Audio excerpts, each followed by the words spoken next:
Hai Gorgeous, welcome to my place. Terima kasih sudah mengklik video ini. Nggak pakai lama, watch.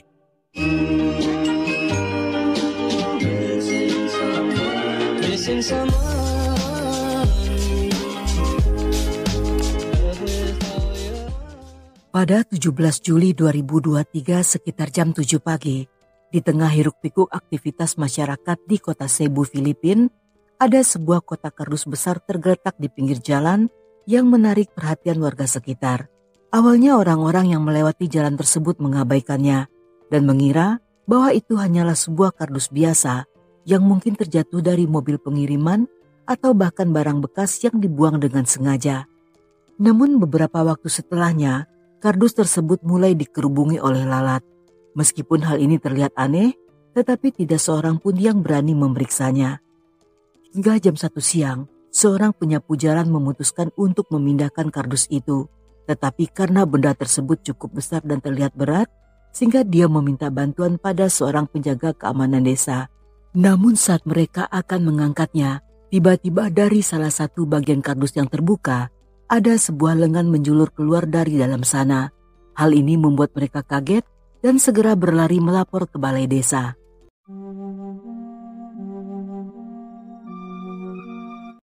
Setibanya di balai desa, dengan wajah pucat dan berkeringat dingin, sang petugas melapor pada atasannya yang bernama Ringo, yang saat itu segera menghubungi polisi. Polisi yang tiba pada jam 2 siang mengkonfirmasi bahwa temuan tersebut adalah jasad manusia. Mereka mengidentifikasi jasad tersebut sebagai seorang wanita muda berusia 20-an. Saat ditemukan, jasadnya terbungkus rapat dalam selimut putih. Tangan dan kaki diikat menggunakan kabel aluminium yang meninggalkan bekas luka merah kebiruan di kulitnya. Wajahnya yang bengkak tampak hancur dan tidak bisa dikenali akibat luka bakar parah. Sedangkan bola matanya telah keluar dari rongga. Bahkan di sekujur tubuhnya juga terdapat banyak memar kebiruan yang disebabkan perubahan setelah kematian. Dan semua pemandangan ini telah menciptakan kengerian yang tidak akan pernah bisa mereka lupakan. Meskipun sudah diperiksa dengan teliti, namun identitas korban masih belum diketahui. Saat itu yang bisa mereka pastikan bahwa korban memiliki rambut dicat pirang, memakai sweater hitam dan celana pendek hitam, serta kukunya terawat dengan indah. Detail tersebut menunjukkan bahwa dia mungkin bukan penduduk lokal dari Barangkaitisa, melainkan seorang pendatang yang sedang berkunjung atau sedang bekerja. Melihat jenis selimut yang membungkus tubuh korban, polisi menduga jika selimut itu mirip dengan selimut yang biasa digunakan di motel maupun penginapan, sehingga mereka pun mendatangi penginapan yang berada di sepanjang area tersebut. Namun sayangnya tidak berhasil menemukan apa-apa. Pada awalnya polisi cukup kesulitan untuk mengetahui identitas korban. Namun sehari kemudian mereka pun berhasil setelah mencocokkan datanya dengan daftar orang hilang yang dilaporkan dalam rentang waktu sebulan belakangan. Korban diduga bernama Ria, seorang gadis muda berusia 19 tahun yang berasal dari kota Panabo di Davao del Norte. Penyidik pun segera menghubungi keluarga dan kerabat dekat Ria untuk melakukan konfirmasi, yang saat itu dengan cepat mereka mengenali Ria dari pakaian serta kalung yang selalu dikenakannya.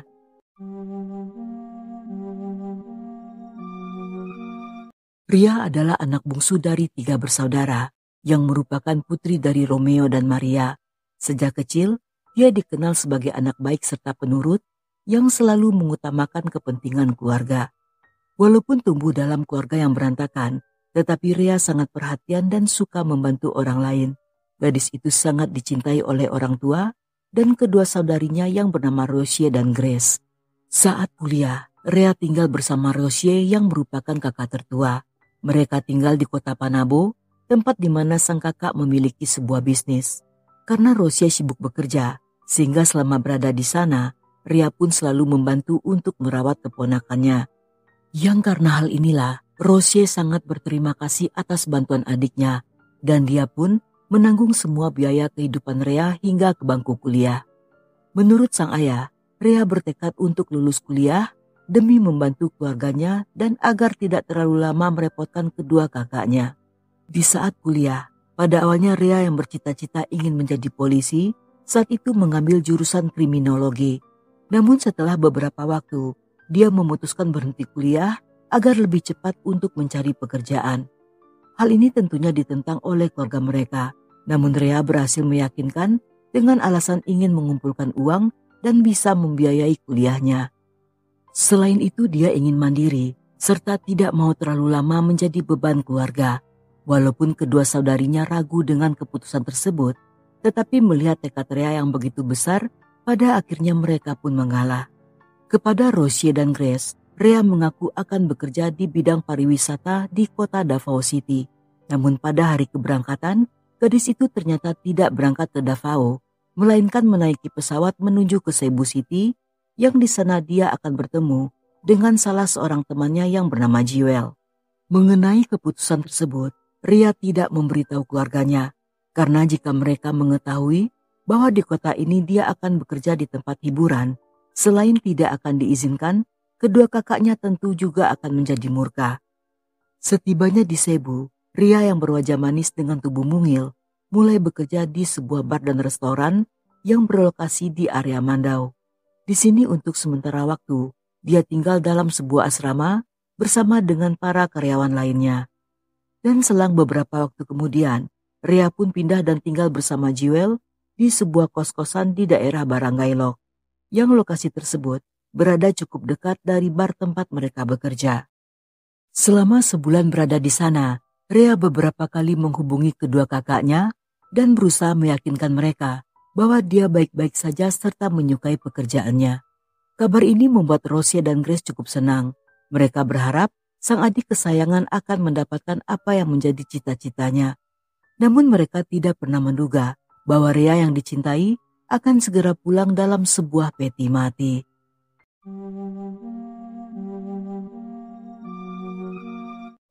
Polisi yang melakukan investigasi segera mendatangi rumah kos Jewel dan menanyai gadis itu. Dia pun mengaku jika Rea telah tinggal di sana hampir sebulan lamanya. Dan terakhir kalinya dia melihat Rea sehari sebelumnya, tepat sebelum jasadnya ditemukan. Hal tersebut juga didukung oleh salah seorang pedagang yang berjualan di sekitar area kos tersebut. Berdasarkan keterangan itu, polisi pun memeriksa rekaman CCTV yang berada di sepanjang jalan, terutama di sekitar kontrakannya. Dan setelah cukup lama memeriksa serta menonton semua rekaman CCTV, yang dari salah satu rekaman tidak jauh dari tempat kos tersebut, terlihat Rea menaiki sebuah motor dan dibonceng oleh seorang pria yang berbaju orange. Karena pria itu adalah orang terakhir yang melihat Rea masih hidup, sehingga polisi berasumsi bahwa dialah pelakunya. Dan mengingat korban ditemukan dalam kardus besar, kemungkinan setelah berkendara cukup jauh, Rea dipindahkan ke sebuah mobil. Dan setelah gadis itu dibunuh, jasadnya dibuang dengan menggunakan mobil yang sama.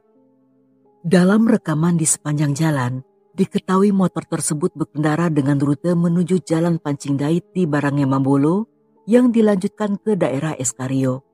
Namun karena si pria memakai helm tertutup, sehingga membuat polisi sulit untuk mengidentifikasi wajahnya.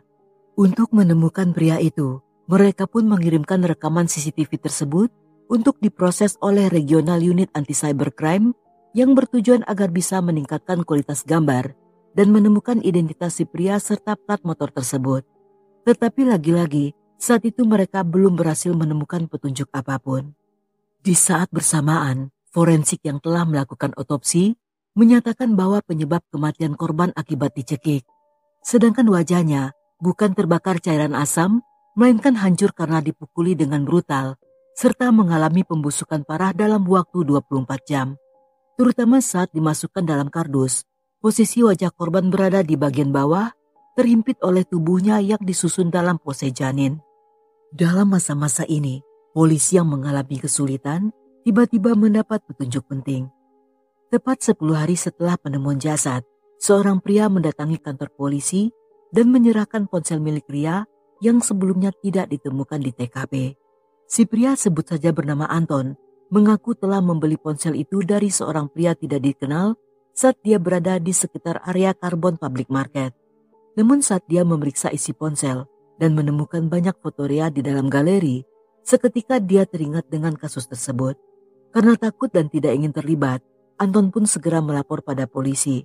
Dan menurut Anton, karena si pria tidak bisa membuka kata sandi ponsel sehingga dia menjualnya dengan harga murah sejumlah 470.000. Untuk menemukan si penjual ponsel, polisi pun melakukan pemeriksaan CCTV di Carbon Public Market, yang dari salah satu rekaman, mereka melihat jika si penjual adalah seorang pria berbaju orange sama seperti pria yang membonceng Rea. Yang karena hal ini, polisi sangat yakin bahwa pria itu adalah tersangka utama dalam kasus tersebut. Polisi pun segera merilis foto pria itu dan meminta bantuan pada masyarakat untuk memberi info tentang keberadaan tersangka.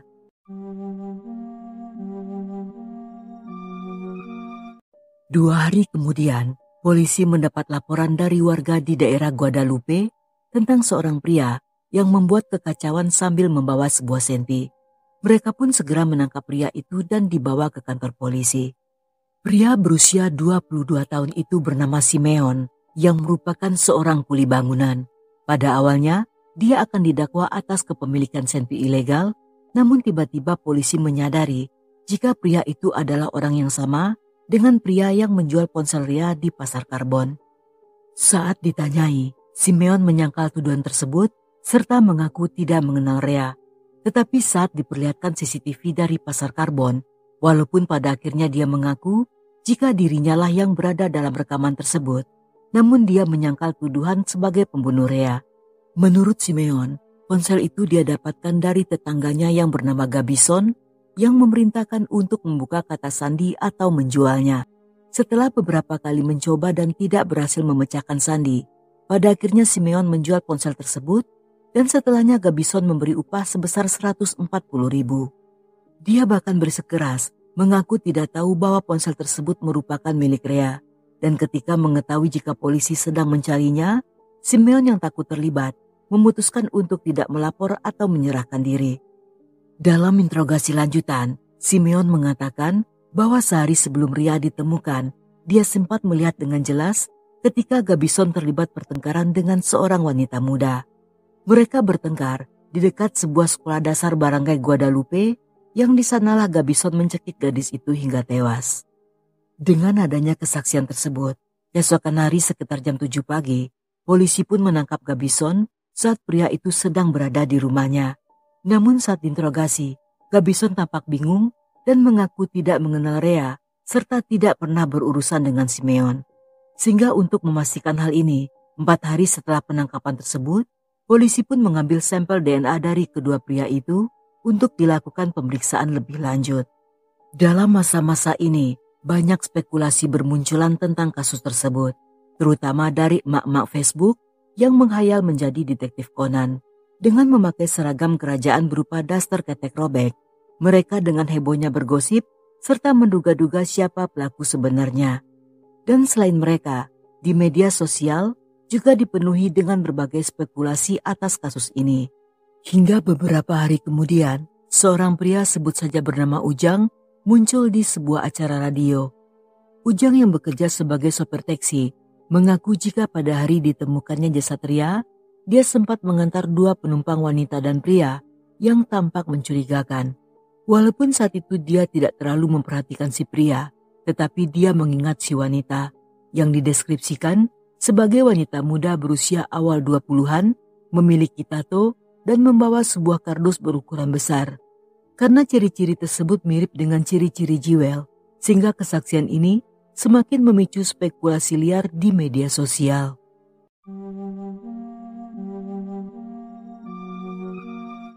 Sejak Ujang melakukan wawancara di radio, kehidupan Jewel berubah drastis. Dia dan keluarganya menjadi sasaran kebencian di media sosial. Bahkan selain mendapat ancaman pembunuhan, foto-fotonya juga disebarluaskan tanpa izin. Akibatnya, gadis itu mulai mengalami stres akibat tekanan serta hujatan banyak orang.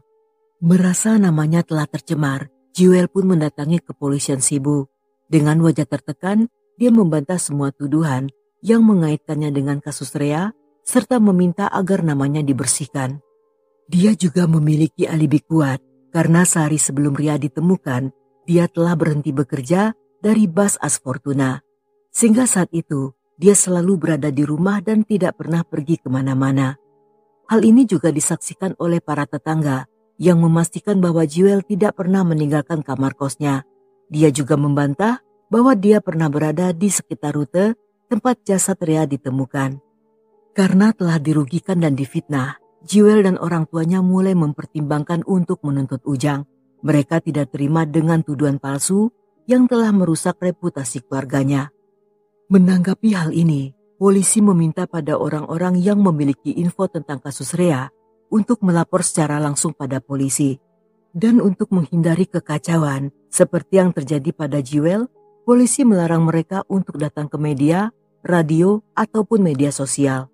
Seminggu setelah pengambilan DNA dari kedua tersangka, forensik menyatakan bahwa satu-satunya DNA yang cocok dengan DNA yang menempel di kuku Rea hanyalah DNA milik Simeon, yang artinya pria itu telah berbohong dengan menuduh Gabison sebagai pelakunya. Karena tidak bisa mengelak, kali ini pria itu mengakui perbuatannya. Dia pun memberitahu polisi bahwa dia dan Rea sebenarnya merupakan pasangan kekasih. Mereka saling kenal melalui Facebook dan telah berpacaran secara LDR sejak tanggal 5 Desember 2022. Sedangkan di hari tewasnya Rea merupakan hari pertemuan pertama mereka, di mana hari yang seharusnya menjadi pertemuan indah justru berujung pada kematian.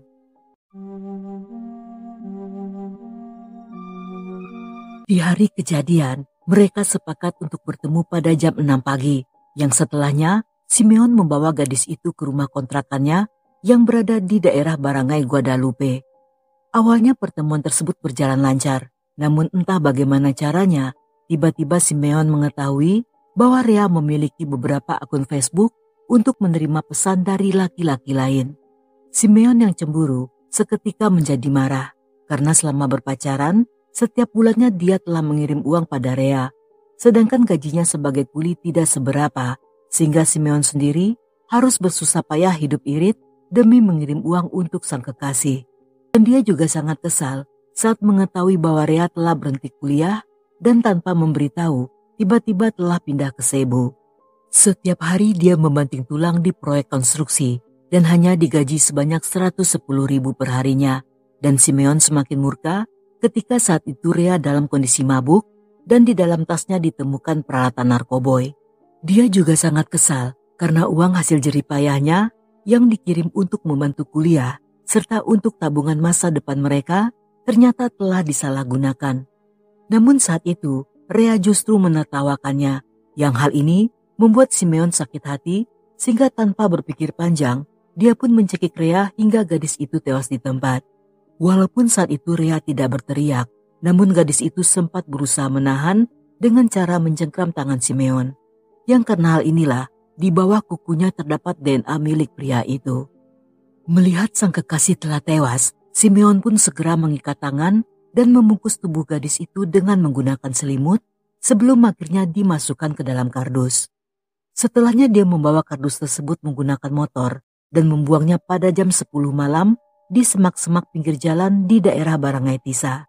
Sedangkan menurut Jewel, di pagi sebelum Rea pergi, dia sempat meminum alkohol yang karena hal inilah kemungkinan membuat tubuhnya lemas dan tidak sanggup melawan Simeon. Setelah pengakuan Simeon, pada akhirnya Gabison yang terbukti tidak terlibat saat itu segera dibebaskan oleh polisi. Simeon sengaja menjebak pria itu karena memiliki dendam pribadi atas pertikaian mereka di masa lalu.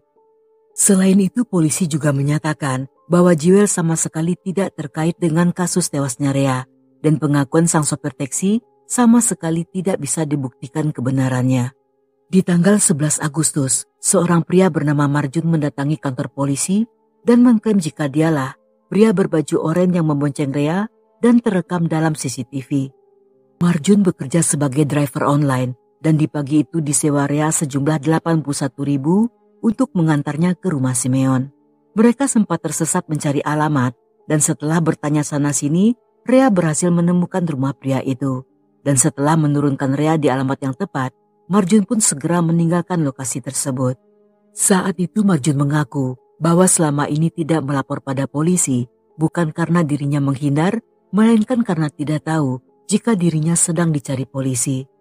Dia baru mengetahui kasus ini di tanggal 10 Agustus setelah melihat rekaman CCTV yang beredar di portal berita saat dia sedang membonceng Rea. dan seketika menyadari jika penumpang yang dibawanya pagi itu telah ditemukan menjadi korban pembunuhan. Dan sehari setelahnya, dia pun mendatangi kantor polisi untuk membersihkan namanya, yang dengan kedatangan Marjun seketika menghapus dugaan yang selama ini mengatakan bahwa pria yang membonceng Rea adalah Simeon.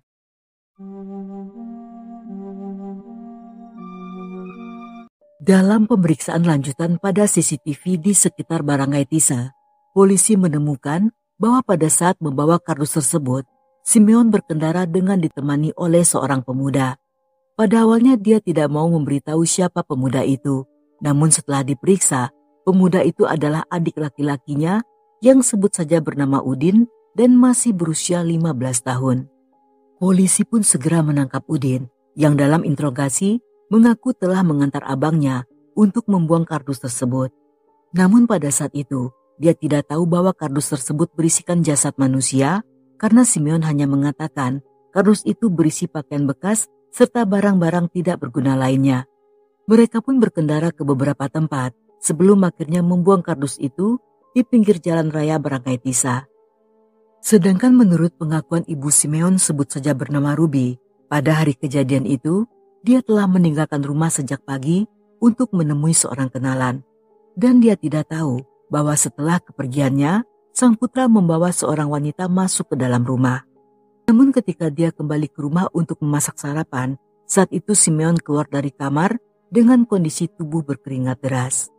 Sekitar jam 7 malam, Ruby melihat sebuah kardus besar yang diletakkan di dalam rumah. Dia sempat menanyakan hal ini pada Simeon yang mengatakan bahwa kardus tersebut berisi baju bekas. Karena di atas kardus itu juga terdapat tulisan baju bekas sehingga Ruby tidak bertanya lebih lanjut. Dan sekitar jam 10 malam, seorang tukang ledeng datang membantu mengangkat kardus tersebut yang kemudian diletakkan di tengah-tengah jok motor di antara tempat duduk Simeon dan Udin. Saat itu dia membujuk Udin untuk membantunya membuang kardus, dan Udin yang tidak tahu kebenarannya tentu saja bersedia untuk menemani sang abang.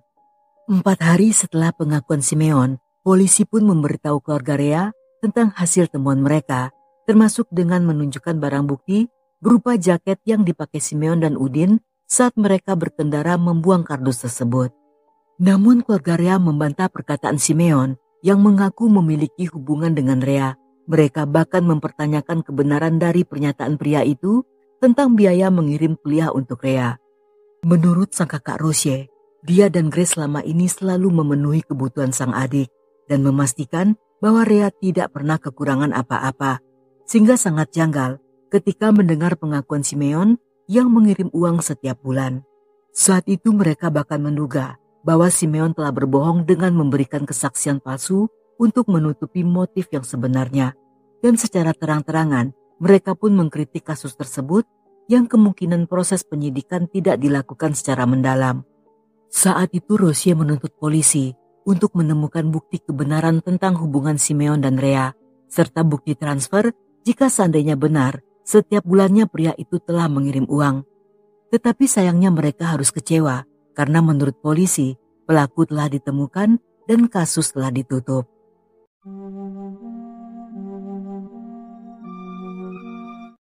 Pada 31 Agustus, seseorang dengan nama samaran Bianca telah memposting sesuatu di media sosial yang saat itu dia mengklaim bahwa Jewel terlibat dalam pembunuhan Rea.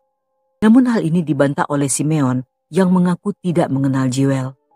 Tidak lama setelah pernyataan Bianca, seorang manajer stasiun radio bernama Rufil menantang Bianca untuk tampil secara langsung di hadapan publik. Dia bahkan menawarkan hadiah sebesar 27 juta untuk setiap bukti yang diklaimnya. Namun karena Bianca tidak pernah muncul, sehingga banyak orang meragukan klaim dari wanita itu. Di lain waktu beberapa pihak juga menuduh polisi telah memaksa Simeon untuk mengaku sebagai pembunuh Rea demi untuk melindungi beberapa pihak yang berpengaruh. Tetapi hal ini dibantah oleh kepolisian dan di dalam sebuah interview, Simeon juga membantah rumor tersebut. Dia mengaku jika semua perbuatan itu dia lakukan seorang diri dan tidak ada paksaan maupun kekerasan dalam interogasi. Dalam masa-masa interogasi, polisi mengetahui bahwa selain kasus pembunuhan Rea, Simeon juga terlibat dalam kasus perampokan yang terjadi 10 hari sebelumnya. Dalam aksi nekat tersebut, dia berhasil membawa kabur uang tunai sejumlah 2,2 juta dan harta benda korban senilai lebih dari 40,8 juta. Sedangkan motif pembunuhan Rea masih belum diketahui karena Simeon memilih untuk tutup mulut. Pada satu kesempatan, keluarga Rea datang menemui Simeon di dalam tahanan. Mereka mempertanyakan mengapa dia membunuh Rea dan apa salah adik mereka sehingga harus dihabisi seperti itu. Namun alih-alih menjawab pertanyaan tersebut, Simeon hanya tertunduk terdiam dan mencoba meminta maaf. Mendengar hal itu, Grace yang kesal mulai menangis. Dia pun mengatakan bahwa Simeon tidak berhak untuk merenggut nyawa adiknya. Sedangkan Rose yang tidak bisa menahan amarah seketika jatuh pingsan. Sebulan setelah penemuan jasad Rea, polisi secara resmi mendakwa Simeon atas tuduhan pembunuhan. Sedangkan Udin saat itu masih menjalani pemeriksaan, di mana jika dia terbukti terlibat, maka Udin tentunya akan mendapatkan hukuman berat. Dalam masa penahanan tersebut, tiba-tiba Simeon kembali menarik pernyataan dengan mengaku bahwa dia tidak ikut saat membuang jasad Rea. Namun hal ini sia-sia karena berdasar keterangan Udin, Simeonlah yang mengajaknya dan membawa motor di malam itu. Walaupun kasus ini belum menjalani persidangan, namun dipastikan bahwa Simeon akan mendapatkan hukuman berat, yang di negara itu minimal penjara seumur hidup.